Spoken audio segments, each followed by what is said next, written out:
This is Laplace transforms, and in this video, we will be talking about how to solve initial value problems using the method of Laplace transforms.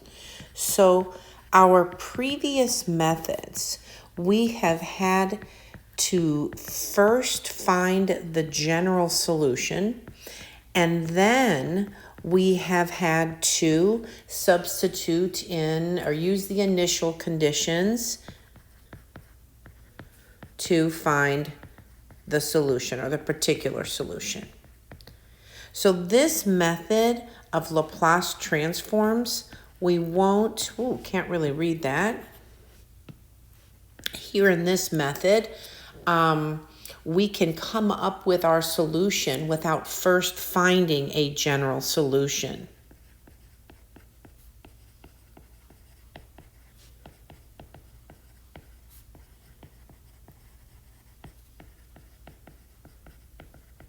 Okay, so let's talk a little bit about this method. We are going to take the Laplace transform of both sides of the equation. Of course, our equations are identities between two functions, so that equality holds for the Laplace transforms. So let's just write that here. Equality in equation holds for our Laplace transform. Okay, then we will use the properties of the Laplace transform and the initial conditions to obtain an equation for the Laplace transform of the solution. So we're going to find the Laplace transform of the solution, and then we're going to solve that equation for the transform. After that, we will determine the inverse Laplace transform, and we're going to be using our tables. We may be using other methods like partial fractions and using the table along with that. A few things I want to mention. The first is that we want to remember that if f of t is piecewise continuous on 0 to infinity, this limit as s approaches infinity of the Laplace transform of f is equal to 0. Okay, so let's go ahead and try this first problem. We're given this differential equation and two initial conditions. We will take the Laplace transform of both sides of this equation. And of course, that equality holds for Laplace transforms. Then we will use our linearity property of the Laplace transform so that we can come up with this equation.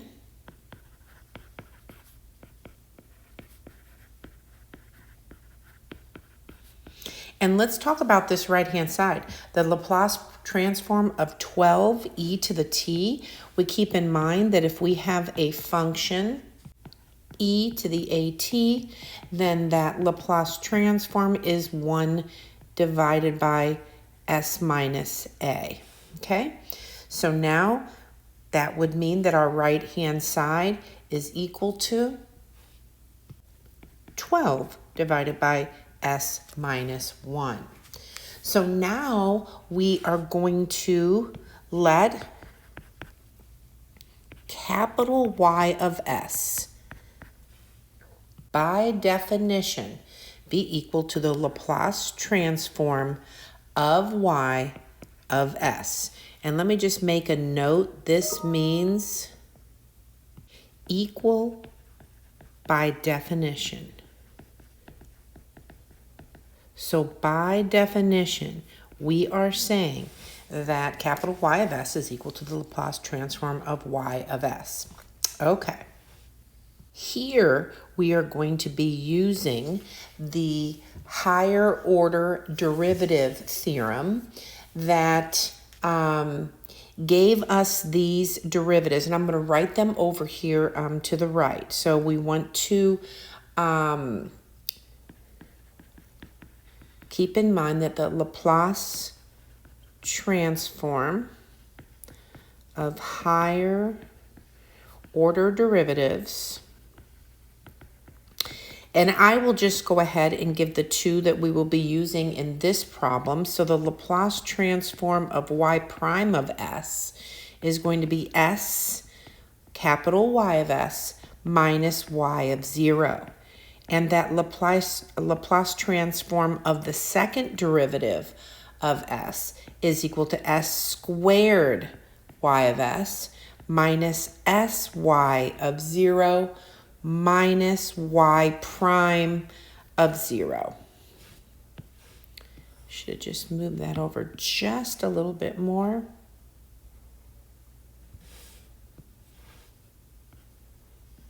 Of 0.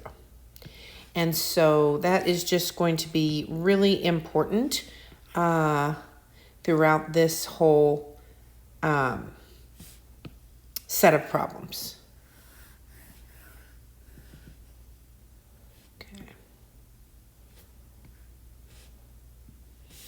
Okay, so let's go ahead and use those formulas and write our last equation using them. So we will have s squared y plus s minus 7, that's y prime of 0. Then let's go ahead and take care of this term here. Now we will have plus 6,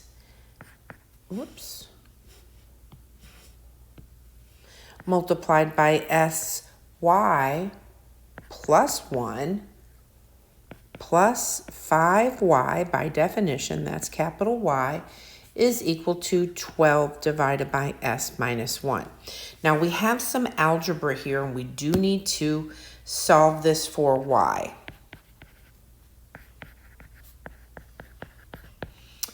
Okay, so we're just going to do some algebra. So we have s squared y plus s minus 7 plus 6sy plus 6 plus 5y equals 12 divided by s minus 1.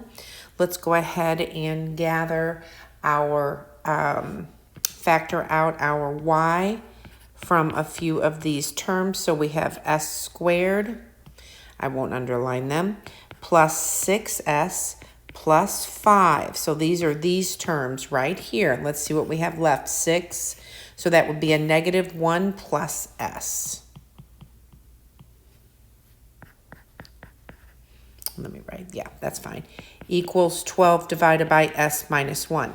So now you can see pretty clearly that we are going to add 1 to both sides, and we are going to subtract s, and we still have our 12 divided by s minus 1. And then, of course, we're going to divide by that, and I'll put that in front. We're going to divide by this s squared plus 6s plus 5.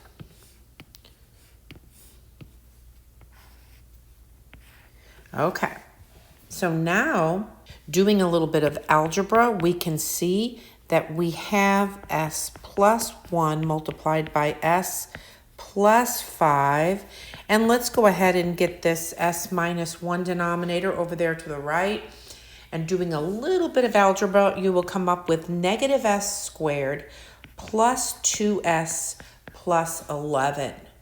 So using the method of partial fractions, we can come up with that is equal to 1 divided by s minus 1 minus 1 divided by s plus 5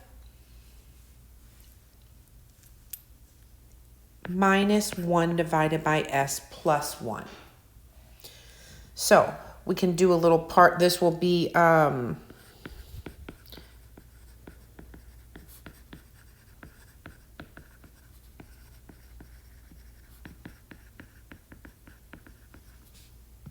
where we had a is equal to 1, b is equal to negative 1, and c is equal to negative 1, setting that up in that same order.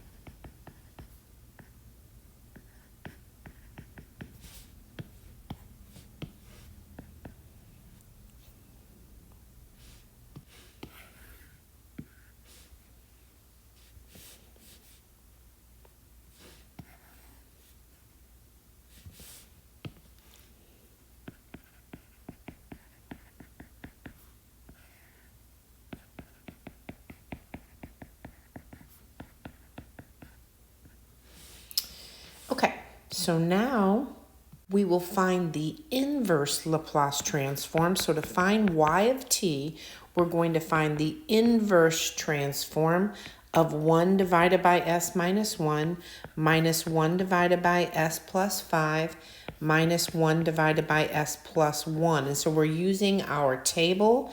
So we're using the second column of our Laplace transform table.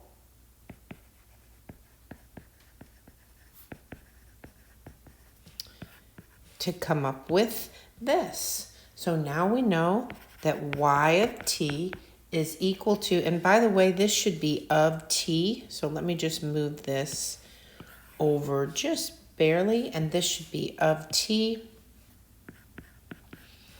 And so now we have e to the t minus e to the negative 5t minus e to the negative t.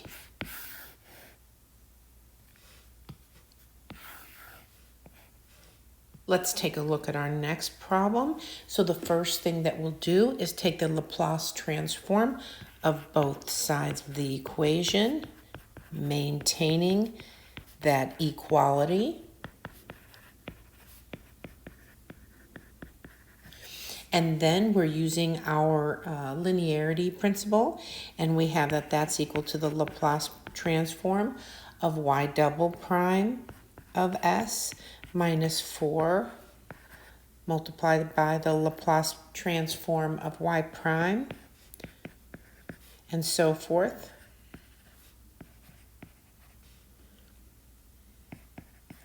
And then taking a look at the right-hand side, we are very familiar with this formula. And of course, using our Laplace transform table, we get 4 divided by s minus 3. We'll just do a little reminder here.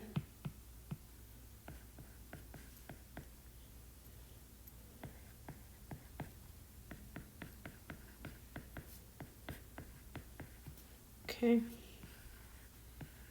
And that's where we came up with that right-hand side. Okay, continuing in the same fashion, let's go ahead and use our theorem for higher order derivatives, just like we did previously. And here we will have s squared y minus 2s minus 7 minus 4 multiplied by s times y minus 2 plus 5y is equal to that 4 divided by s minus 3. Let's go ahead and solve for y.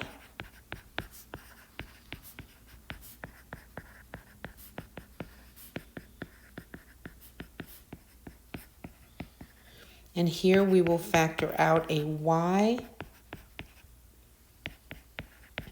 And of course, you can see here that we have a minus 2s plus 1 left over from that factoring out. So now we will have y is equal to, and let's just go ahead and place this quadratic in the denominator. And now you can see that we have 2s minus 1 plus 4 divided by s minus 3. We'll have to do a little bit of algebra with this denominator, so we can say that s squared minus 4s plus 5, of course, we're looking for that perfect square. So this would give us s squared minus 4s plus 4. So we still have 1 left over. And let's go ahead and square that. And then we will be, that will help us when we take the inverse Laplace transform. Okay, so now we can go ahead and write that this is equal to, and here, of course, we're going to multiply both of these terms by, s minus 3. We'll get a common denominator. I think that'll be pretty straightforward. So we have 1 divided by s squared minus 4s plus 5. And then here we'll have a 2s multiplied by s minus 3 minus an s minus 3 plus 4. And now that will allow us to come up with this. You can see some simplification. Of course, we're going to use this right here. Let me move that down so we know that we're using that right here. And now we have all combined 2s squared minus 7s plus 7 all over. Now let's put this first denominator, the first factor of the denominator there, and then that's now still multiplied by s minus 3. So how could we write that? How could we simplify that? We're going to use partial fractions.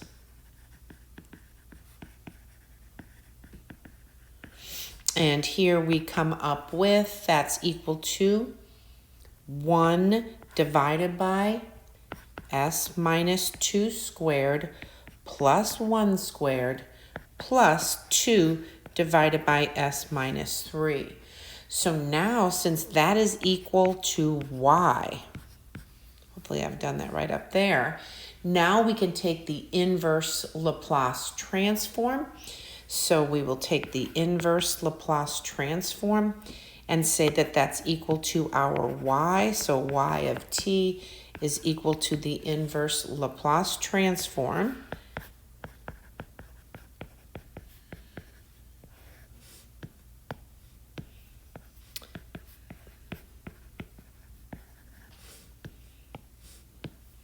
And we'll use that right column of our, and that would be of t, to come up with our solution, which is 2e to the 3t.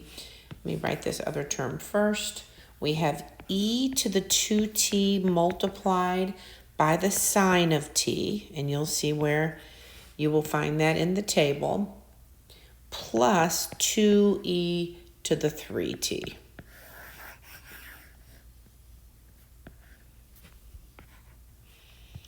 Okay, moving right along, let's look at our next IVP. We'll just do the same thing, except we need to keep in mind that the Laplace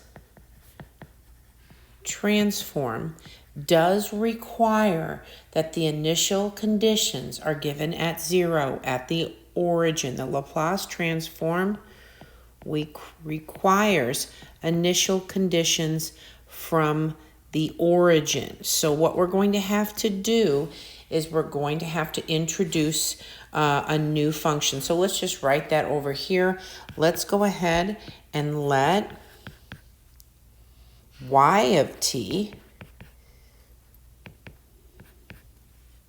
be equal by definition to w of t minus 1. So now what we're going to have is we're going to have y prime of t is going to be equal to y prime of t minus 1 multiplied by the first derivative of t minus 1. Of course, that's equal to y prime of t minus 1. So we're okay there. Y double prime of t is y double prime of t minus 1 multiplied by t minus 1 prime, and that's equal to y double prime of t minus 1. So replacing t by t minus 1 in our equation now gives us y double prime minus 2y prime plus y equal to 6. Now we do have to replace t by t minus 1 here. And then we still have our minus 2. So that will give us y double prime minus 2y prime plus y is equal to 6t minus 8. So now we will also have our initial conditions. Y of 0 is going to be equal to W of negative 1, which is equal to 3. And Y prime of 0 is equal to Y prime of negative 1, which is equal to 7. So as you can see, we have the same Y values at 0 as we did at negative 1 for our function W, for our new function Y. Let's go ahead and apply the Laplace transform to both sides of the equation. So we have the Laplace transform of y double prime of s multiplied by the Laplace transform of y prime of s plus the Laplace transform of y of s. And now taking a look at this right-hand side, 6t minus 8. So we want to go ahead and find our Laplace transform of 6t minus 8, which of course is 6 over s squared minus 8 over s. Okay? Using our formulas for the Laplace transforms of higher order derivatives, we come up with s squared y minus 3s minus 7 minus 2 times sy minus 3 plus y is equal to 6s squared minus 8 over s.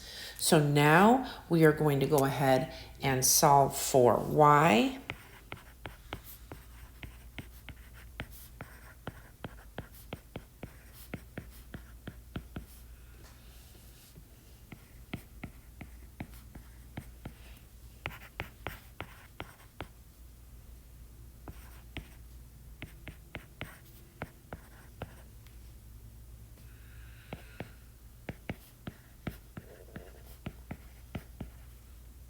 And as you can see here, we have y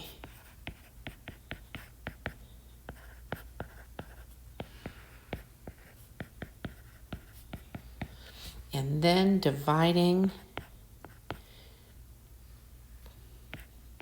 of course that's s minus 1 squared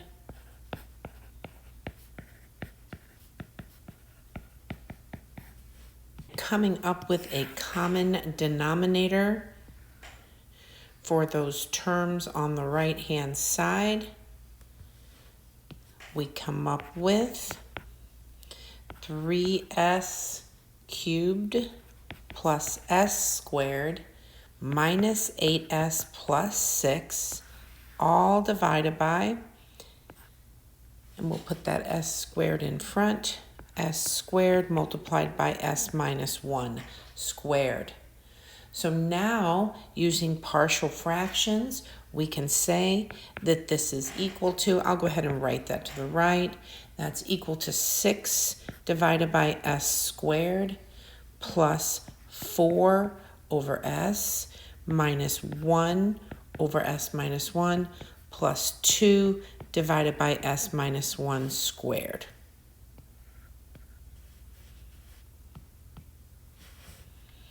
Okay, so now we have to find the inverse Laplace transform. And so our y of t is going to be equal to the inverse Laplace transform of that of y.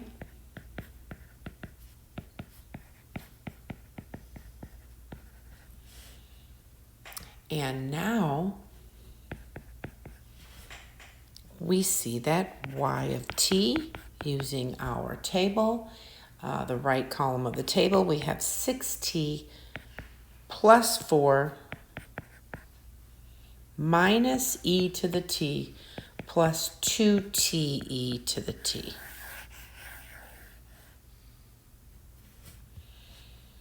Okay, let's take a look at our next problem here. Here we're going to solve for capital Y of S, which is the Laplace transform of the solution Y of t to the given IVP. So here you can see our IVP, and we'll go ahead and do the same thing. We know that taking the Laplace transform of both sides,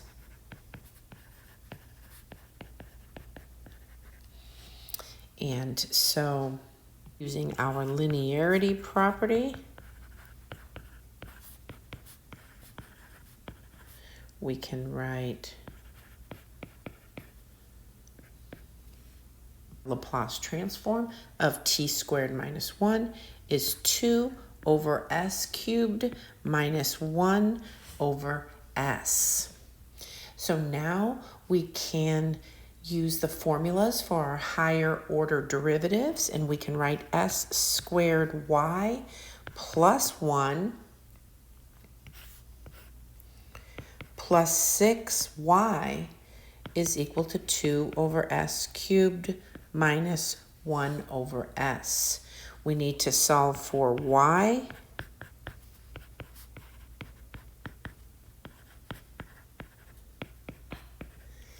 And here you can see that we have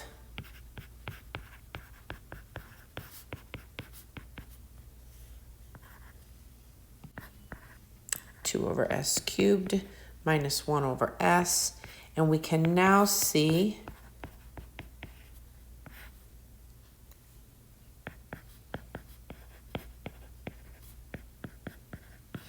that we come up with this expression for y. So we'll go ahead and use our, get a common denominator here, and you can see quite easily that we come up with negative s cubed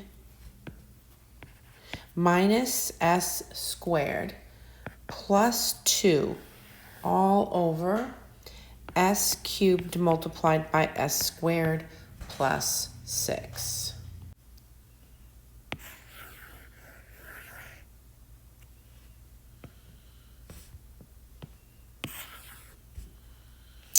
Okay, let's take a look at our next problem. We'll be doing the same thing for this IVP.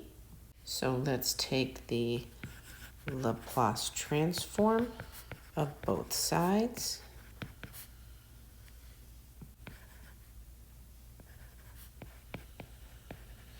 And we will use our linearity property to say that we have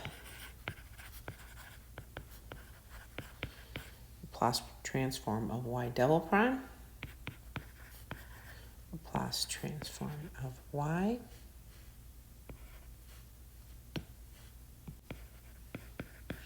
and the Laplace transform of t cubed we know is 3 factorial divided by s to the 4th. And now we can go ahead and use our formulas for higher order derivatives, and we will have s squared y plus 3y is equal to 6 divided by s to the 4th. Make note that these initial conditions at 0, we didn't have any more terms for our Laplace transform of y double and of y. So that is why there's just 2 terms here. And this easily solves for y. And we have that y is equal to, and this is y of s, of course, is equal to 6 divided by s to the 4th multiplied by s squared plus 3. Okay, here we will solve for y of s again, the Laplace transform of the solution y of t to this IVP. We'll go ahead and take the Laplace transform of both sides of the equation.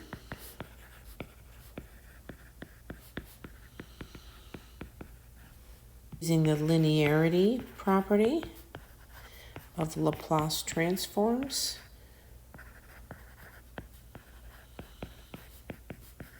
we can write this. For this Laplace transform on the right-hand side, let's remind ourselves that when f of t is equal to the cosine of t, we have f of s, a Laplace transform of, let's go ahead and put that coefficient of t in there, so the cosine of bt. And of course, we have s over s squared plus b squared. Now, we will have almost the identical Laplace transform of the sine of bt, but this time we will have a b in the numerator. So that is where we come up with, let me just go ahead and move this over here.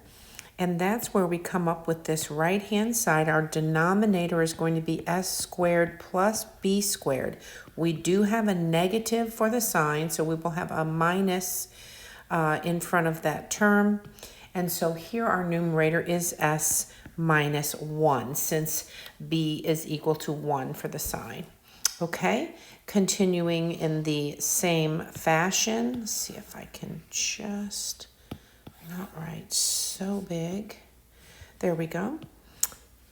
Using our higher order derivative Laplace transform theorem, we have s squared y of s minus s minus 3, because there we have that initial condition of 3, minus 2 multiplied by y of s. We can just go ahead and use y here. Let's just not do that. So s squared y minus s minus 3 minus 2 times s multiplied by y minus 1 plus y is equal to s minus 1 over s squared plus b squared. Okay, we're going to go ahead and solve for y.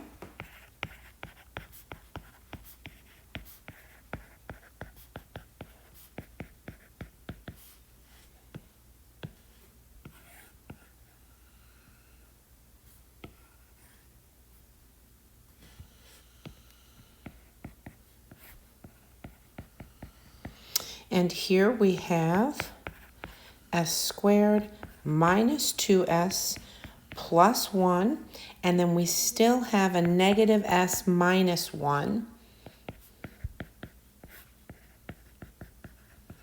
And we are almost there. When we solve for y, we will have 1 divided by, actually, let's go ahead and keep that right-hand side just for a moment. Whoops. And here we'll have s minus 1 divided by s squared plus b squared plus s plus 1. And so now, this right-hand side, just realize that all the way over here, we knew that b was equal to 1. And this whole time, I could have just put a 1 here. Sorry about that. Which is going to greatly help us here. So that we have a common denominator of s squared plus 1. And of course, our numerator will be s cubed plus s squared plus 2s. So now, when we divide both sides by s squared minus 2s plus 1,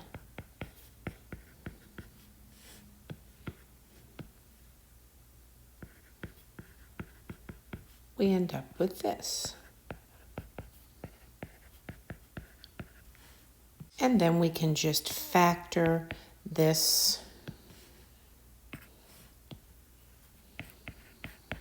quadratic so that we have s cubed plus s squared plus 2s all divided by s squared plus 1 multiplied by s minus 1 all squared. Okay, so let's take a look at this last problem. We'll continue in the same fashion. We're going to take the Laplace transform of both sides. And here we will apply our linearity property.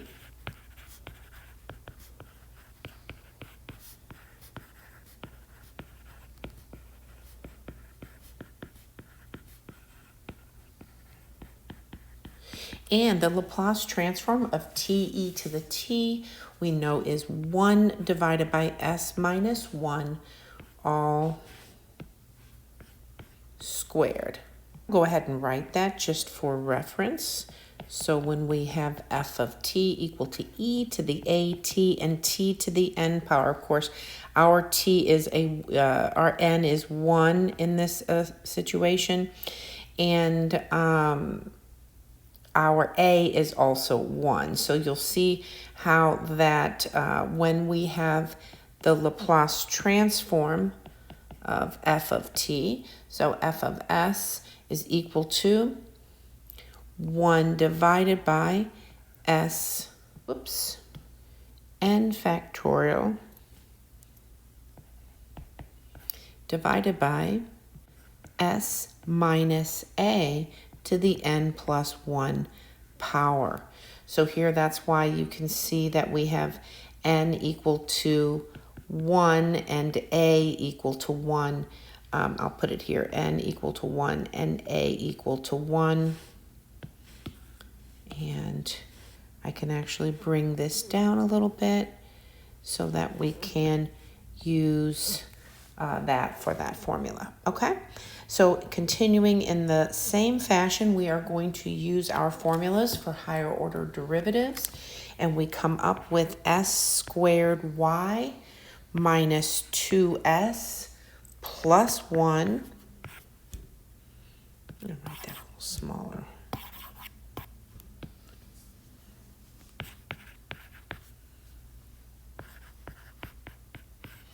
Minus 6 times sy minus 2 plus 5y is equal to 1 divided by s minus 1 squared. So now what we can do is solve for y.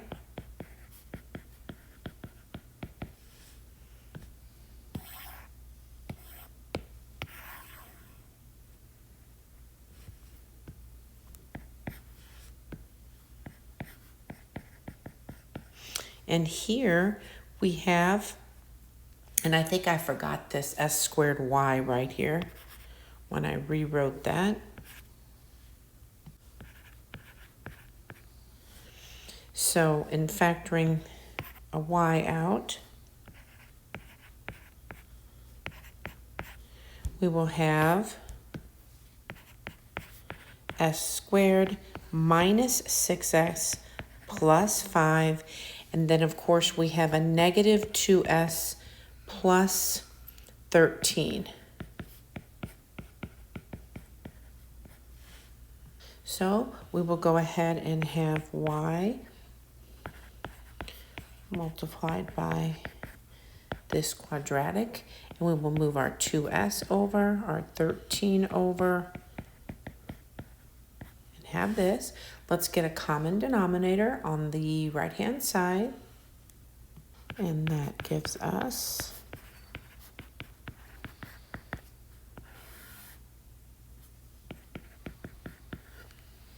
two s cubed minus 17s squared plus 28s minus 12.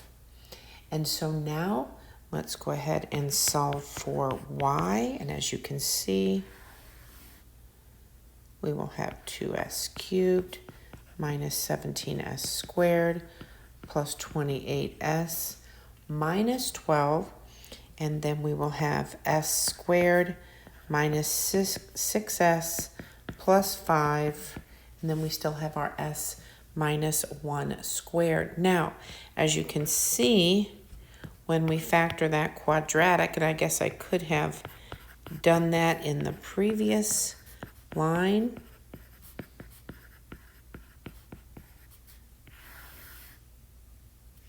We have s minus 1. Now we're going to have a cube because that's s minus 1 multiplied by s minus 5. And that concludes this video.